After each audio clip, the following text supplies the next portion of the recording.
Hello guys, welcome to the Empiric. Let's start with today's first news coming from Russia. Russia has banned the export of gold bricks weighing more than 100 grams. This rule will come into effect from May 1st. Russia is the world's second largest gold producer, right after China. They are saying Russia is holding on to this gold to back the upcoming BRICS currency. China also has a massive amount of gold right now. Next news is, Trump has announced that he will visit China on May 14th and 15th. He also mentioned that this meeting was previously postponed due to the military operations in Iran. Furthermore, Trump said that he and his wife will host Xi Jinping and his wife in Washington. Next news is, in a video conference, Netanyahu said that the fight is not over yet.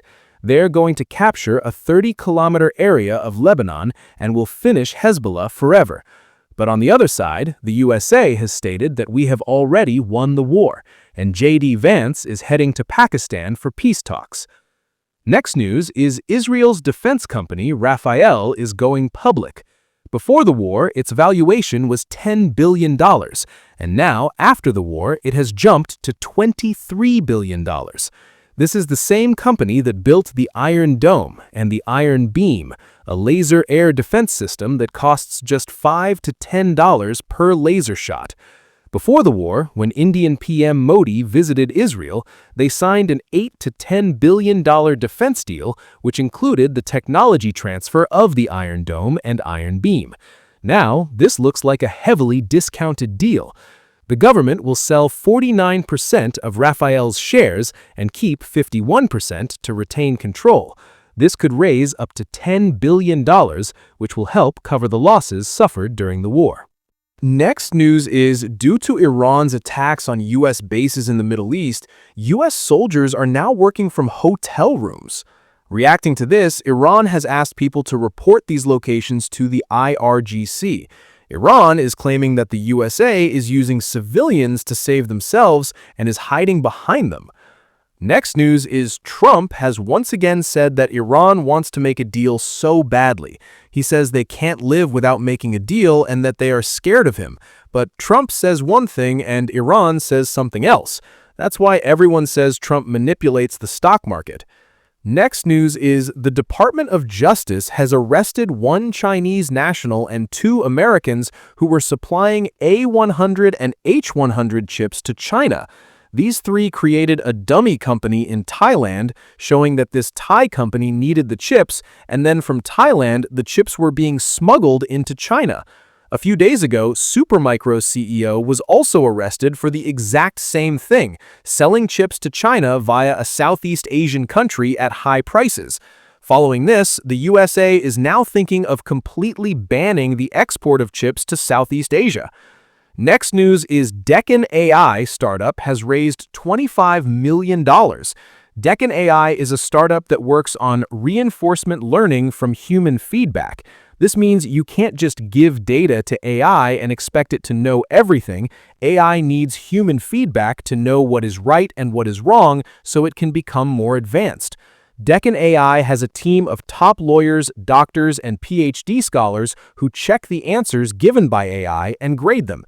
Next news is, Reflection AI is preparing to raise $2.5 billion at a $25 billion valuation. Unlike other AI models like ChatGPT or Gemini, which are closed, they work on an open source model. Their job is to build AI models and make them open source so that anyone can run them on their local computer without any security restrictions. They are fighting against China's open source models like DeepSeek and Qwen. They are backed by Nvidia, and even JP Morgan is thinking of investing in them. Next news is, according to OpenRouter's data, Chinese open-source models like DeepSeek, Qwen, and others had higher token usage last month than ChatGPT, Claude, and Gemini. This means that since these Chinese models are open source, anyone can run them on their computer using their own GPU power to do anything. This brings the cost of running AI down to zero, and that's exactly what users are doing, getting their heavy tasks done without spending any money. Next news is, the San Francisco police are using drones for surveillance. Now, when someone calls 911, a drone reaches the spot before the police to monitor the situation. In February 2025, this number was 93 flights, and this February it has crossed 700. Believe it or not, the future belongs to drones. We already saw in the Iran war how Iran launched thousands of drones, and the air defense systems just couldn't stop that many. Next news is Isara AI has raised $94 million at a $650 million valuation, and even OpenAI has invested in it. This startup makes AI agents work together. In the future, AI agents will handle all the work. One agent will look after sales, one will collect data, one will manage HR. And to make all these agents work together smoothly, Isara AI is building this coordination software. Next news is Elon Musk's lawyers have filed an application in the Delaware court asking Judge McCormick to step down from Musk's cases. Why? Because her LinkedIn account was found liking a post that was against Elon Musk. Musk's lawyer is saying that if a judge likes a post against him, it kills their neutrality.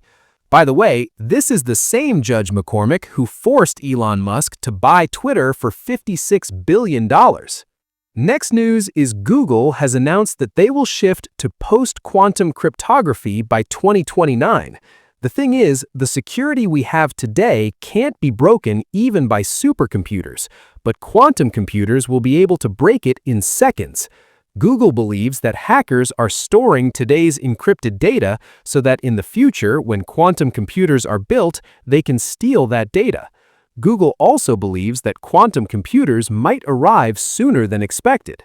Next news is U.S. lawmakers have introduced the Data Center Environmental and Safety Act.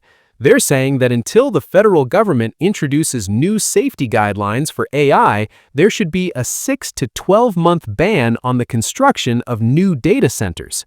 This is because data centers are using so much electricity that normal homes in the USA aren't getting enough power. They also use a lot of water, which is causing water shortages. They're thinking of pausing data centers, but will AI companies agree to this? They desperately need data centers right now, otherwise they will fall behind and advancement will slow down. Next news is Cyberhaven is building an AI agent security system that will keep an eye on AI agents to ensure they aren't doing anything wrong. If an AI agent is working on a computer tomorrow, this system will check which agents are already running in the system and which MCPs are connected, just to prevent any mishaps. If any agent tries to do something wrong, they can stop them right there in real time. Cyberhaven's CEO believes that AI will no longer just write text, it will execute work. And it's not just him, everyone is saying this right now. Next news is Uganda's military chief says any talk of destroying or defeating Israel will bring us into the war, on the side of Israel. If Tehran dares hit us with missiles, we shall retaliate with our own missiles. Next news is IRGC media has stated that U.S. soldiers will see real ground warfare in Iran, and that they have been waiting for this exact day. Next news is in Australia, more than 500 gas stations have run out of fuel. Out of these, 187 are completely out of diesel and 32 are out of all types of energy. That's it for today, guys. If you found this video even a little bit informative, please like and subscribe. It gives us the motivation to bring you videos like this every single day.